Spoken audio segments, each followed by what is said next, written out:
Hello, everyone. Welcome back to Awaiting Arrows. Here I am, still awaiting arrows.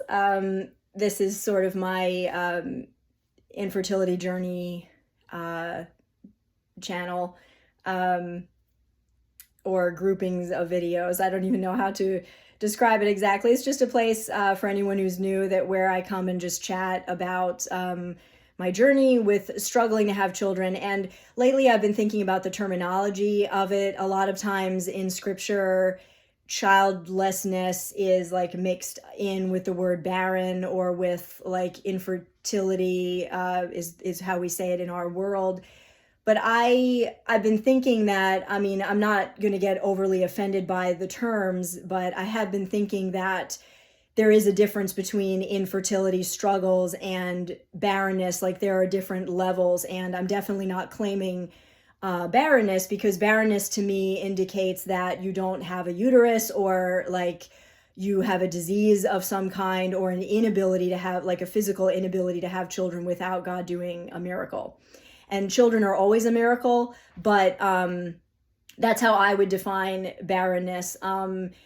And for someone like me, I don't want to downplay that, but for someone like me, where I don't have anything physically wrong that doctors can find, and neither does my husband, they call that unexplained infertility, but still, that doesn't technically mean you're infertile or like can't have children. It just means that it hasn't happened yet, and we don't know why.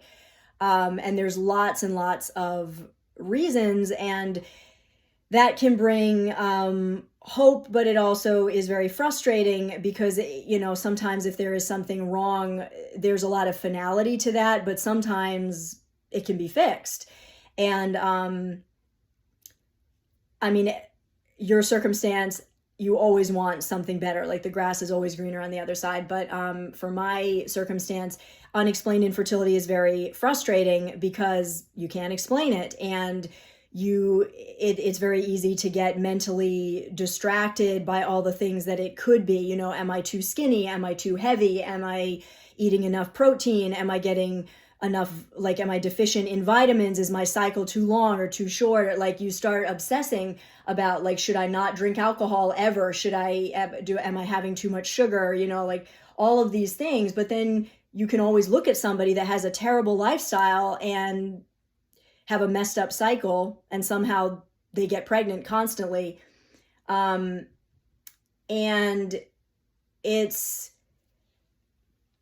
I still have to like look into the distance when I'm thinking about it. It's hard to like talk about it to my own face. But what I actually wanted to talk about today was not just the terminology and just some of the frustrating aspects of it, but because I'm receiving a lot of consistent hope from the Lord, being in scripture, journaling about it, talking about it has been very helpful. Assembling a group of women who pray with me about it has been very helpful. So there's lots of things you can do to be going after hope. And that's very important. You have to be engaging with hope, because, the frustrating thing is the frustrating realities don't magically go away. So you need to be engaging with hope every day. Otherwise, the frustrating realities will be all that you look at. Excuse me. And in addition to like the hormones and stuff that mess with you, make it very difficult to think clearly about this and objectively. So you need Jesus. You need him to steady you. But one of the things I was thinking about today that a lot of women that find it easy to conceive don't think about is the husband's role. And I don't want to get too awkward or weird or TMI, but for people that don't really think about conceiving,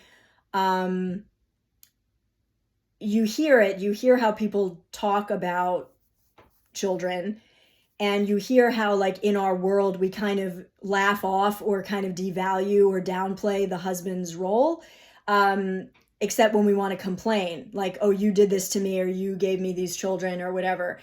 But because the woman has to bear the child and labor through delivery, and they're the primary, child caregiver, we tend to focus more on the mother's role, and we tend to downplay or forget the husband's role. We act like it's this little thing. You can't do that when you're struggling to conceive. And I don't think that we should ever devalue or diminish the husband's role. But one thing that's interesting to me that I'm realizing now is that when you're struggling to conceive, one of the things that you lose is the privilege of being lazy and spontaneous about your sex life. It's it becomes a couple conversation. Both of you have to be on board. Both of you have to be willing to work through, using the calendar and being aware of things and taking tests and talking through all of this stuff. And at the same time, you have to kind of exist if you want a healthy marriage and you want sex to not just become all about having children, then you have to exist in this dual world of being very purposeful and very on top of everything, but at the same time pretending that you're not, so that you're trying to keep the spontaneity alive. You're trying to take care of your marriage outside of the bedroom and stuff like that. And that's difficult. It's very difficult to not sink into one of two camps. It's very easy to either be like all about having children or just like forget it and just be focused on us as a couple. But when you're struggling to conceive, you really need to do both. You need to stay on top of, watching the calendar and doing what you need to do, depending on what the doctor says. But you also need to stay on top of taking care of your marriage, because it's very easy to get into this place of resentment towards each other or resentment towards the situation and making it all about that. We see this in scripture with, in a couple places, but in Genesis, when Rachel tells Jacob, give me children or I'm going to die. And he says, am I in the place of God? I don't have control over this, so it's very easy for those conversations to take over your marriage if you're not careful. But the other part of it that people don't seem to understand, that if it comes easy to them, is that, you're not only processing your disappointment as a woman every month, you're processing your husband's disappointment too. And you can comfort each other by processing it together, but you've got to deal with that pain before God. And it's not just my pain that I'm dealing with, but it's also my husband's, and we process differently. But I not only, we need to pay attention to the fact that it's hard for our husbands too. If we're struggling to conceive, it's not just all about us. It's also the husband, and he may not talk about it, but he's also wondering, like, why can't I give this to her? Like, why am I not working right? Like, why is this not working for us? And husbands don't like to see their wives unhappy, in any area. Like, husbands are built to provide for their wives, and it's very difficult for a man to watch his wife month after month go through this disappointment. And then for me, I go through the disappointment month after month, but I not only have to watch women with their children, but I have to watch men with their children. And I have to look at my husband and all his amazing qualities and know that every month he's being deprived of the right to be a dad and to perpetuate, his family name, and and it's easy for me to take that onto myself and be like, maybe this would work better if he had a different wife or things like that. But even when I put that out of my head, it's still disappointing. So I'm carrying his disappointment as well as my own, even though he's not putting that on me. So it's just interesting. It hit me today that, there's the man's side of it too. And women that find it easy to conceive, couples that find it easy to conceive, don't often think about the husband's role, because we tend to discount what comes easy to us. And it's hard for men too.